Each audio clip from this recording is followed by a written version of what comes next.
La légende du dragon de Jade. Il était une fois, une petite fille, du nom de Jade, avait trouvé une pierre couleur émeraude, ovale et lisse. Elle était d'un vert profond, pur. Père, regarde ce que j'ai trouvé aujourd'hui. La petite brandit fièrement sa découverte. « Où as-tu trouvé ça ?» demanda l'homme. « Une telle pierre ne peut être naturelle. Un tailleur l'a travaillée. » Je ne sais pas, père. Je l'ai vue dans la forêt. Je peux la garder ? Cette pierre doit valoir une fortune. J'irai chercher un joaillier. L'argent qu'elle nous rapportera nous permettra de tenir l'hiver. La fillette pleura toute la soirée, attristée de devoir se séparer de sa trouvaille. Elle s'endormit ainsi, les joues trempées de larmes. Elle se réveilla le lendemain, le cœur serré. Elle tâta sous son lit à la recherche de la pierre. Elle sursauta. Quelque chose lui avait mordu la main. Elle colla sa tête au sol et vit une silhouette qui remuait dans l'ombre. Elle se releva et courut vers la porte. « Père, la pierre, le lit !» bégaya-t-elle. « Calme-toi, qu'y a-t-il ?» l'interrompit l'homme. « La pierre, je l'ai mise sous mon lit avant de me coucher. Mais je n'arrive pas à la récupérer, il y a quelque chose sous mon lit !» expliqua-t-elle. Le père se dirigea vers la chambre de sa fille.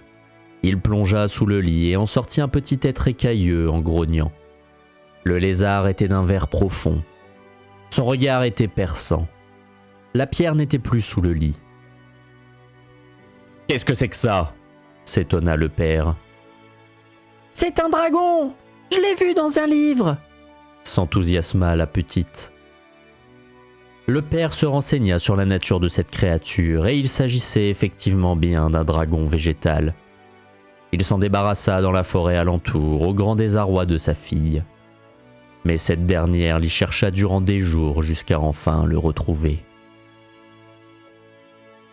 Ils grandirent ainsi ensemble. Le dragonneau apprit à ne pas décimer les troupeaux de moutons des villageois et à cracher du feu, devenant un drac. Puis ses ailes poussèrent. Dragonne et humaine étaient liées par une amitié indéfectible. Cependant, un jour, une guerre éclata dans la région. La dragonne offrit à la fillette une statuette la représentant. « Ma chère Jade, je me dois de protéger mon œuf.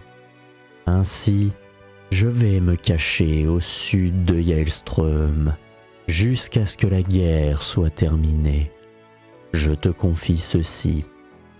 Offre-moi ma nourriture favorite et viens m'ouvrir la porte une fois que la sécurité sera revenue à la surface.